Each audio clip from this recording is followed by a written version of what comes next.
Welcome to Story Lab. This week, we're talking about a battle that called for a little extra cooperation. So, why don't we work together to open up the show? Yeah, okay. Welcome to the show. Everyone, hey, that's my line. What are you doing?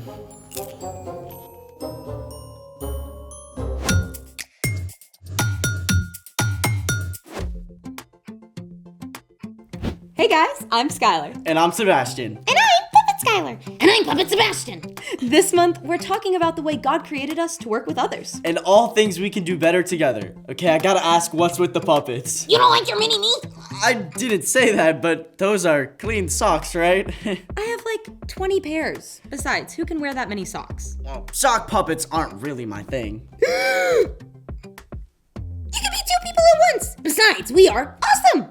Okay. And if I stretch a little, you can have 3 characters. Okay, I don't And if I think- stretch my other foot, then I can maybe get... Skylar! Story Lab isn't a one-person show. Oh. But there are some kinds of puppetry that require teamwork. I'm listening.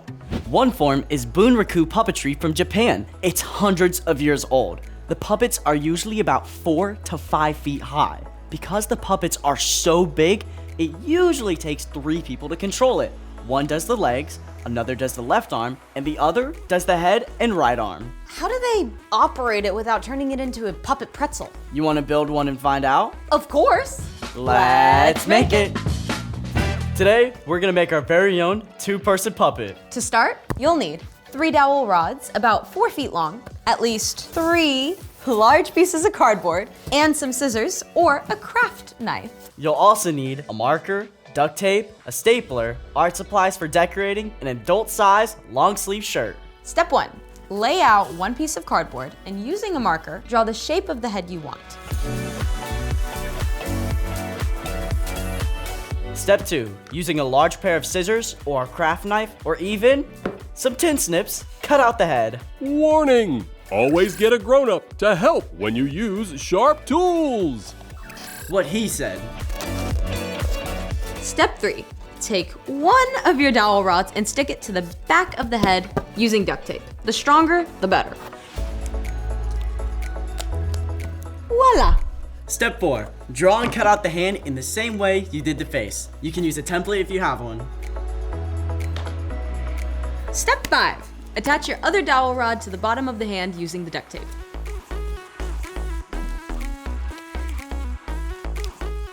Like this. High five. I gotta hand it to you. These rods sure are handy. Step 6. Put the rod with the head down through the top of the shirt and then either tape or staple the top of the shirt to the bottom of the head.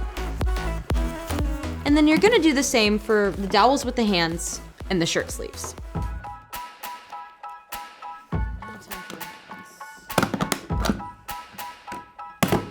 Step 7. Decorate your face. For this part, you can cut out a piece of cardboard and craft paper into a shape of an eyes, a nose, or even a mouth. Or whatever. And in honor of our Showtime theme, I have a design that's perfect for this occasion. Welcome to the dramatic world of Story Lab. A place filled with wonder and with fun. Did you hear about the lizard who lost his tail? Oh no! Whatever happened to him? He went to sell t-shirts and it grew right back. How did selling t-shirts make his tail grow back? Because now he works in retail. Wow, working together has been something. But now it's time for... The story before the story.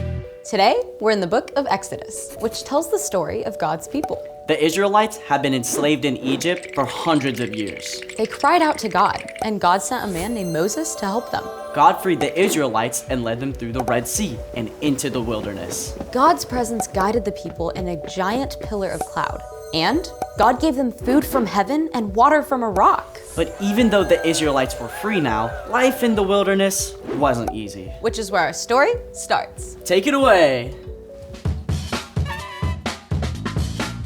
Hi everyone, I'm Erica. Hope you're ready for a little drama because today's story is full of more ups and downs than a theme park roller coaster. As the Israelites traveled into the wilderness, a group of people called the Amalekites came out to attack them. But God's people had no experience in fighting battles. Moses appointed a man named Joshua to lead the army. Choose some of our men, then go out and fight against the Amalekites. Tomorrow I will stand on top of the hill, holding the walking stick God gave me. Now, you should know, Moses' walking stick was special. God had once turned his staff into a snake and back again, and also told Moses to raise it up high to part the Red Sea. As the inexperienced soldiers prepared for battle, they probably felt completely overwhelmed. Oof, this is so heavy. Is there a right way to hold a sword? When morning came, the two armies met on the field of battle, while Moses, his brother Aaron, and their friend named Hur stood atop the nearby hill. Moses raised his hands with the staff, and the battle went well for God's people. We've got him on the ropes now, boys! But as Moses grew tired and lowered his arms, the Israelites had a bad time. Whoa! Help! But, as you can imagine, Moses put his arms right back up in the air. And sure enough, the Israelites began to win again. But as the battle continued through the heat of the day, it became harder and harder for Moses to keep his hands up. Look at him. He's gonna drop. Moses can't do this alone. Aaron and Hur found a large rock for Moses to sit on. Then, they stood alongside and held his arms up for him.